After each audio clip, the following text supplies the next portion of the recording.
Innovative marketing, breweries, sports sponsorship లో పెరెన్నిక కన్నా హైన్కన్ సంస్థ సీఈఓ డోల్ఫో వాంటైన్ బ్రింక్ తో మంత్రి నారా లోకేష్ భేటీ అయ్యారు.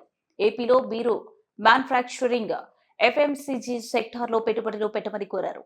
మంత్రి ప్రతిపాదనలపై సంస్థ ఎగ్జిక్యూటివ్ బోర్డు చర్చించి నిర్ణయం తీసుకుంటామని డెన్ బ్రింక్ తెలిపారు.